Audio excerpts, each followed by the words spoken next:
그날은 연휴의 한가운데였다. 서울 외곽, 한적한 주택가의 2층 집에서 나는 혼자 시간을 보내고 있었다.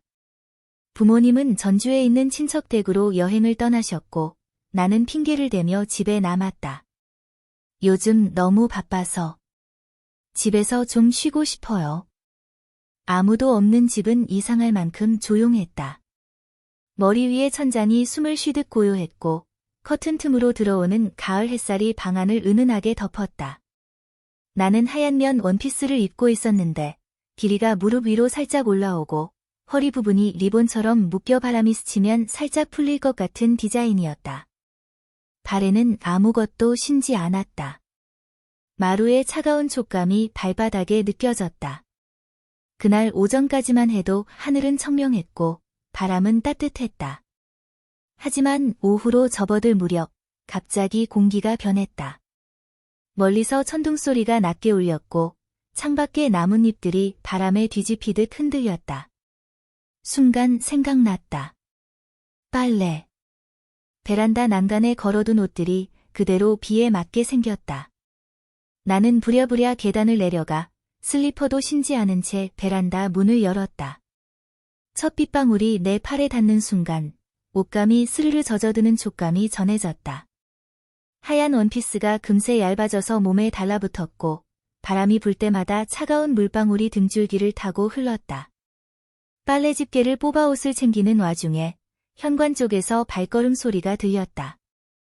유진아. 낯익은 목소리. 돌아보니 짙은 청록색 바람막이를 걸친 민준이 서 있었다. 그는 이웃집 대학 선배이자 가끔 놀러와서 같이 커피를 마시던 사람이었다. 빨래. 다 젖겠네. 내가 도와줄게. 그는 말이 끝나기 무섭게 우산도 없이 빗속으로 들어왔다. 머리칼이 금방 물에 젖어 이마에 달라붙었고 검은 바지에는 물방울이 줄줄 흘렀다. 그의 손목시계에서 떨어진 빗물이 반짝이며 흘러내렸다. 우리는 나란히 서서 옷들을 걷기 시작했다. 그 순간 내 원피스가 젖어 피부색이 은근히 비치는 걸 깨달았다. 얼굴이 화끈거려 시선을 옆으로 피했지만 민주는 아무렇지 않게 웃으며 옷을 건네왔다. 그 웃음 속에 나를 살짝 장난스럽게 바라보는 시선이 숨어 있었다. 하필 오늘 이렇게 변덕스럽냐, 내가 툴툴대자. 한국 가을 날씨 몰라?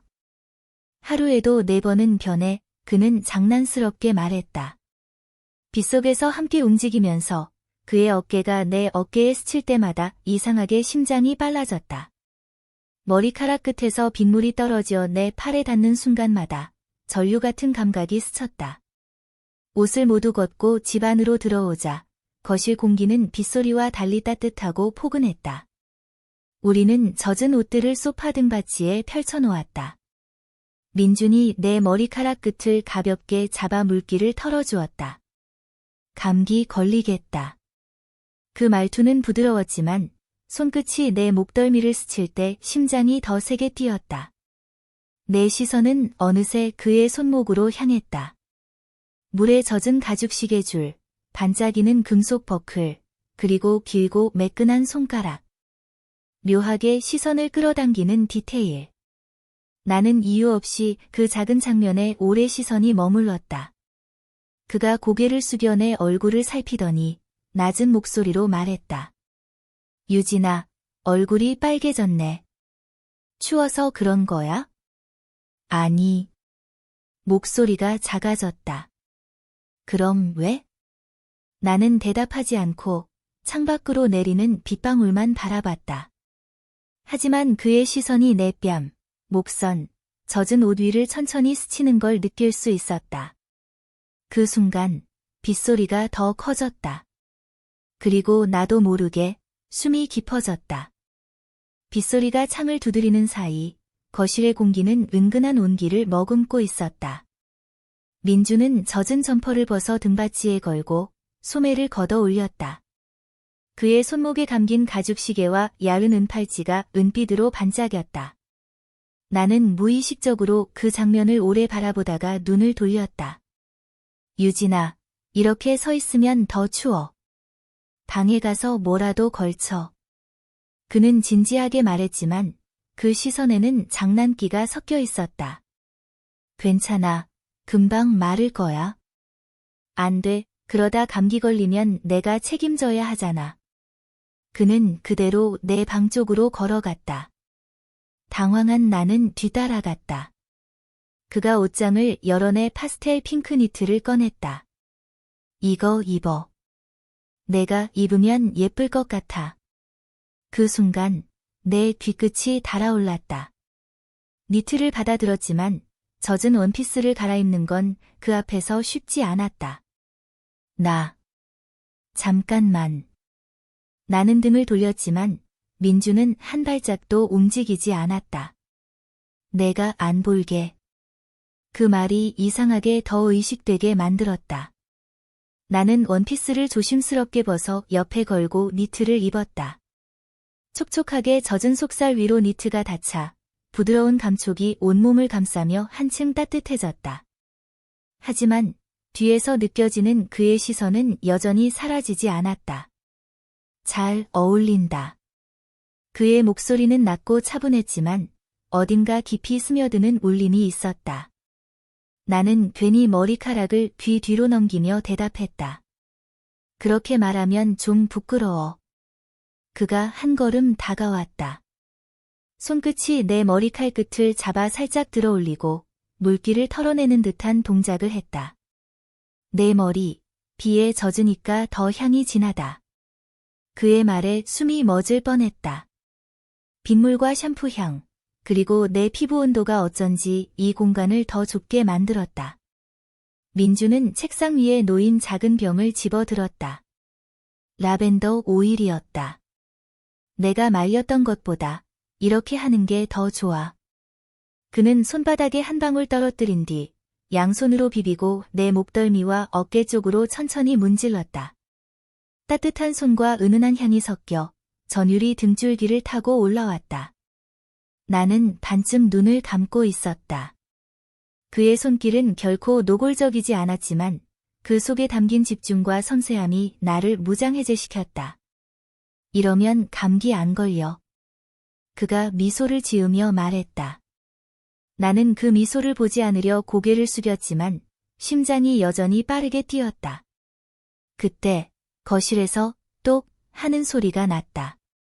우리는 동시에 고개를 돌렸다. 창문 틈 사이로 비에 젖은 작은 봉투가 떨어져 있었다. 누군가가 우리 집 문 앞으로 두고 간 듯했다. 민준이 눈빛을 바꾸며 창밖을 보았다. 이 시간에 누가? 비는 여전히 세차게 내리고 있었고 거리에는 아무도 없었다. 내 마음 한구석에 알 수 없는 불안이 스며들었다. 방금 전까지의 따뜻한 공기가 갑자기 낯설게 변하는 순간이었다. 민준이 창문을 열자 빗방울이 얼굴에 튀었다. 그는 손을 뻗어 봉투를 집어들고 창문을 다시 닫았다. 갈색 종이 봉투는 이미 젖어 있었지만 안에 무언가 단단한 것이 들어있는 듯했다. 누가 이런 날씨에? 그의 목소리는 낮고 조심스러웠다. 나는 수건으로 머리를 닦으며 다가갔다. 열어봐. 그가 봉투를 찢자 안에서 작은 흰색 상자와 함께 접힌 편지가 나왔다. 상자는 정갈하게 리본으로 묶여 있었고 리본 끝에는 은빛 작은 차엄이 달려 있었다. 그 모양은 연꽃이었다. 민준이 먼저 편지를 읽었다. 짧고 간결한 문장. 비 오는 날, 그때처럼. 그의 표정이 잠깐 굳었다. 무슨 뜻이야? 내가 물었다. 그는 대답하지 않고 대신 상자를 열었다. 안에는 섬세한 여성용 장갑 한 쌍이 들어 있었다. 부드러운 아이보리색 가죽, 손목 부분에는 자수로 작은 매화꽃이 수놓아져 있었다. 나는 본능적으로 그 장갑을 손끝으로 만져보았다. 차갑고 매끈하고 너무나 새 것 같았다. 아는 사람이 보낸 거야? 민주는 잠시 나를 바라보다가 미소를 지었지만 그 눈빛은 어딘가 멀었다.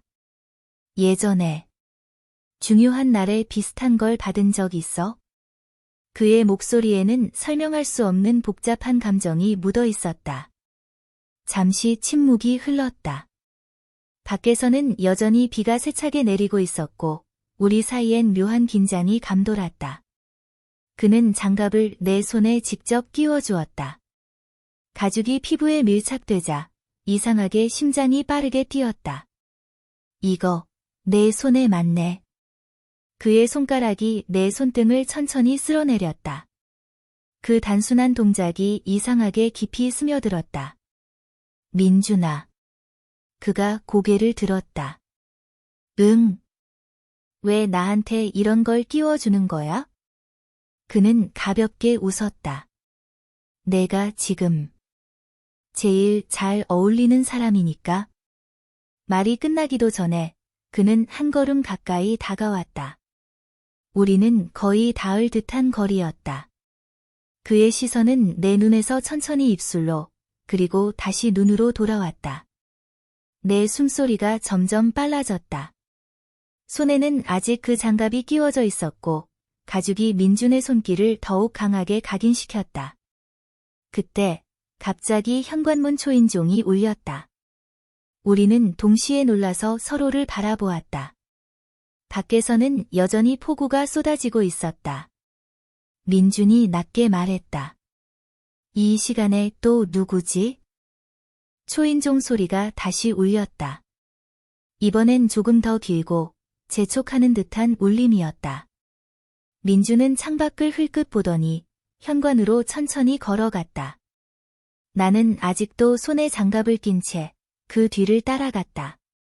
문을 열자 회색 우비를 입은 여자가 서 있었다. 우비 모자 안에서 보이는 눈빛은 예리했고 그 시선이 곧장 나에게 꽂혔다. 그녀는 짧게 민준을 보더니 마치 오래 알고 지낸 사람을 보는 듯한 표정으로 말했다. 역시 여기 있었네. 민준의 어깨가 아주 미세하게 굳어졌다. 이 시간에 웬일이야, 수진아. 그녀는 대답 대신 내 손을 힐끗 보았다. 아직도 끼고 있던 아이보리색 장갑이 빛빛 아래에서 선명하게 보였다. 그거. 그녀가 낮게 웃었다.